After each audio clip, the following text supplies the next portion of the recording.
અમદાવાદના વટવા વિસ્તારમાં આવેલી સાય સોસાયટીમાં મોડી રાત્રે વરસાદી પાણીના નિકાલને લઈને થયેલા મામૂલી ઝઘડાને ગંભીર સ્વરૂપ ધારણ કર્યું હતું. સોસાયટીના ચેરમેન તુલસીરામ અને તેમના એક મિત્ર ગરબા માટે સોસાયટીમાંથી ભરાયેલા વરસાદી પાણીનો નિકાલ કરવાનું કામ કરી રહ્યા હતા.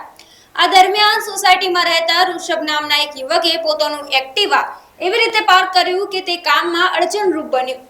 ચેરમેન તુલસીરામે ઋષભને શાંતિથી વાહન ખસેડવાનું કહેતા જ મામલો ગરમાયો અને ઋષભે ગાળાગાળી શરૂ કરી દીધી. થોડી જ વારમાં ઋષભનો ભાઈ પણ ત્યાં આવી પહોંચ્યો. ચેરમેને શાંતિ જાળવવાનું કહેતા ઋષભ વધુ ઉશ્કેરાયો અને તેણે તેમના ભાઈ તેમજ તુલસીરામ અને તેમના સાથી સભ્ય પર હુમલો કર્યો.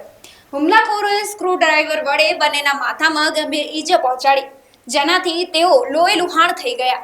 તુલસીરામને માથામાં 32 ટાંકા આવ્યા, જ્યારે તેમના મિત્રને 6 ટાંકા આવ્યા છે. ચેરમેનની બૂમાબૂમથી સોસાયટીના અન્ય રહેવાસીઓ ભેગા થતા હુમલાખોર ભાઈઓ ફરાર થઈ ગયા હતા, પરંતુ બાદમાં વટવા પોલીસે તેમની વિરુદ્ધ હત્યાનો પ્રયાસની ફરિયાદ નોંધીને ધરપકડ કરી છે.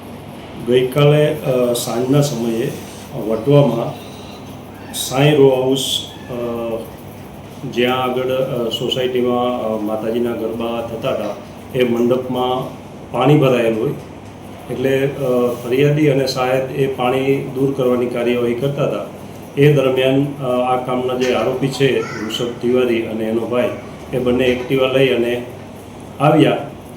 ફરિયાદીએ એને એક્ટિવા સાઈડમાં પાર્ક કરવાનું કહેતા એક્ટિવા પાર્કિંગ બાબતે બંને વચ્ચે બોલાચાલી ઝઘડો થયો. એમાં આ કામના આરોપી ઋષભ તિવારીએ એકદમ ઉશ્કેરાય અને ફરિયાદી અને સાહેબને ડિસમિસ જે હતું એ ડિસમિસના આડેધડ માથાના ભાગે ફરિયાદી તેમજ સાહેબ મિત ભાવસારને મારવા લાગતા લોહી લોહાણ થતાં બંને જણા હાલ સારવાર હેઠળ છે પ્રાઇવેટ હોસ્પિટલમાં.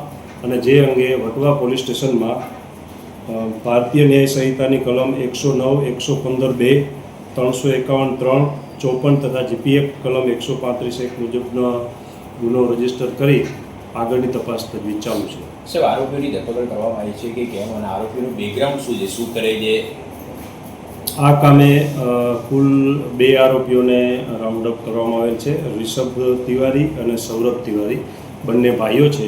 જે પૈકી આરોપી ઋષભ તિવારી છે એમની સામે 2 ગુના નોંધાયેલ છે, જેમાં એક 2017માં ઓઢવ પોલીસ સ્ટેશનમાં મર્ડર વિથ રાયોટિંગનો ગુનો છે અને બીજો ગુનો રામોલ પોલીસ સ્ટેશનમાં નોંધાયેલ છે, જેમાં ઇપીકો કલમ 332 એટલે કે સરકારી કર્મચારી ઉપર હુમલાનો ગુનો નોંધાયેલ છે. આપણે કઈ કિલોમીટર ગુનો દાખલ કર્યો?